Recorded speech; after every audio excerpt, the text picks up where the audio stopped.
Hello, this is Judy Baston, and this will be my final video for our session, or one of the final videos of our session. And this week you're going to be working on a presentation of your topic. So there's a couple things I kind of want to highlight with you, and one of those is this was mentioned to me at a conference. When you're doing a presentation, you need to think about big ideas and big text. So you don't need to have a lot of information on your presentation. You just need to have some basic words, a good image that really describes what you want, and then how you'll convey your message, all of your information is through your notes and your audio. So let me show you an example of how that works. Let me share my screen.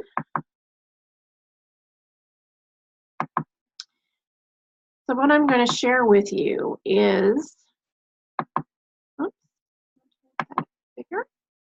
There we go. This is a, before we had Zoom, this is a PowerPoint that I use for presentations. And so I haven't added any images, so the big pictures aren't there yet, but you notice there's very little text. It's just basic. So what you'll need to do is you have to think about this as you're presenting to an audience, which you are, to other students, to me. So you'll put most of your information and that you are speaking about, that you're going to be talking about, into your notes. So I click down here on notes. So even though there's very little text, you'll add notes in right here. So this is sort of your transcript of what you're presenting. It would be good if you put in in-text citations because you will have to do a reference list at the end of this presentation. People need to know where your sources are from, no matter whether it's a paper or a presentation. So you have to have a reference list at the end. Now, normally with your notes, you would usually not put in text citations because you don't share them, but sometimes people do share their notes. So that's when it makes it nice to have an in-text citation so they can relate back to your references. So I keep saying, well, you'll be talking, you'll be, verbalizing most of your information.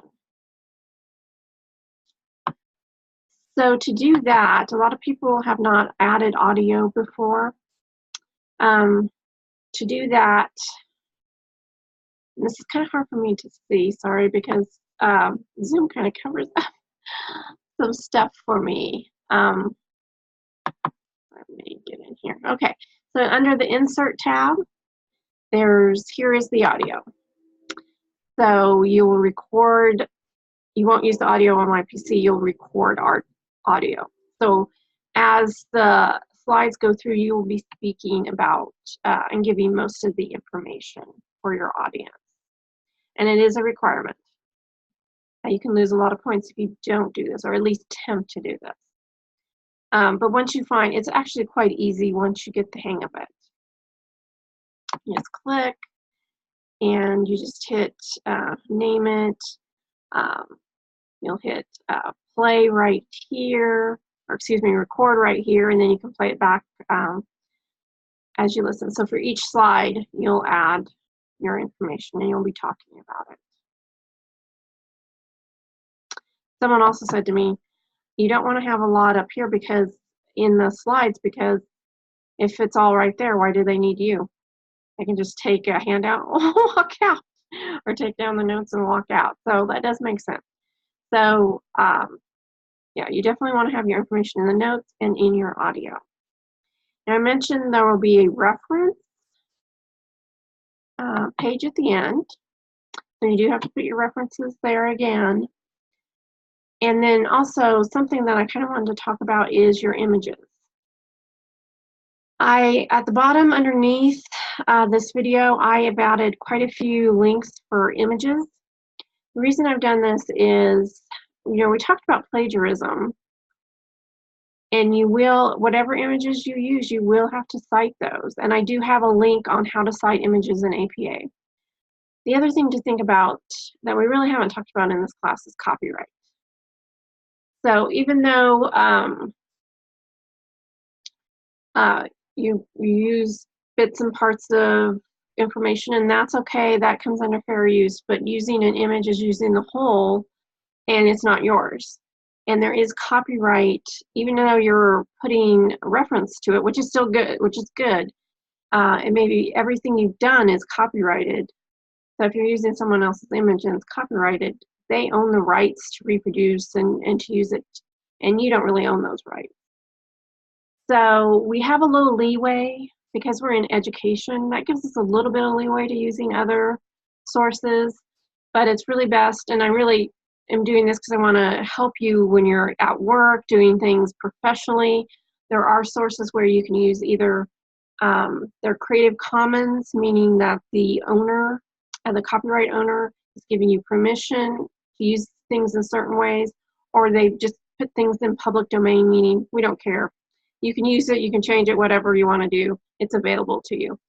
So I have, like I said, a couple of like Morguefile and Photos for Class. Photos for Class is really nice because it searches a whole bunch of different free images websites, and brings them all up for you to look at. So that's kind of nice. Pixabay is one I use all the time. It's one of my favorites.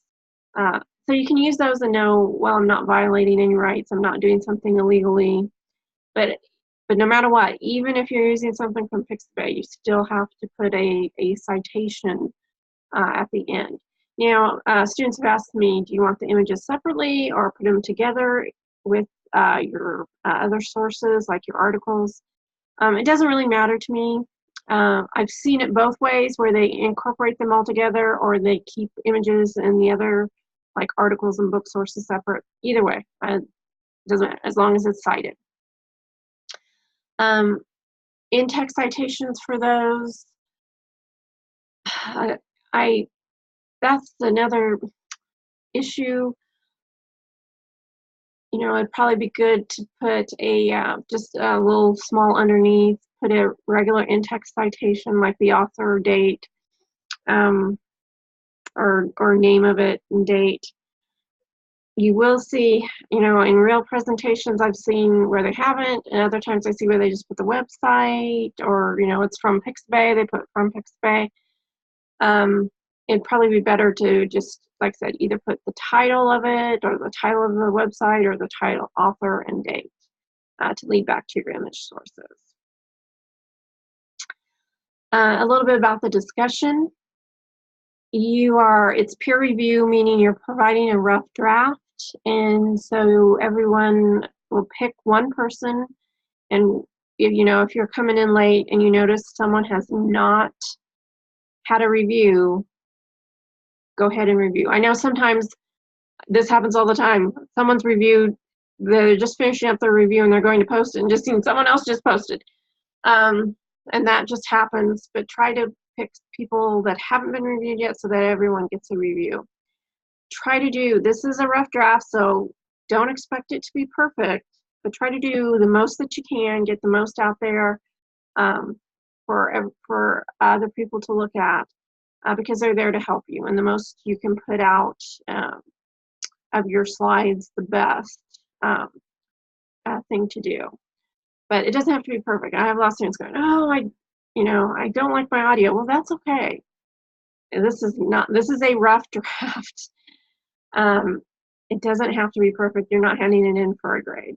You're just handing it in for help. So I hope these tips will help you kind of get through the presentation. I know that the assignment says you can do Prezi too. I would say, and I was going to take that out and I forgot to, I wouldn't worry about doing Prezi because they make you pay for audio. And I hadn't realized that until last session. So go ahead and stick with PowerPoint, or you can use Google Slides if you're familiar with Google, and they don't make you pay for audio or anything like that. So either way, PowerPoint's the good old standard.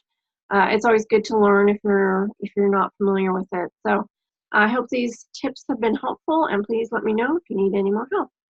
I really look forward to Your presentations, this is one of my favorite parts because people get to be creative and do some really great things. So it's always kind of exciting. And I like it, especially here at the end. It really gives the end a boost. So I'll be talking to you one more time and looking forward to your presentation.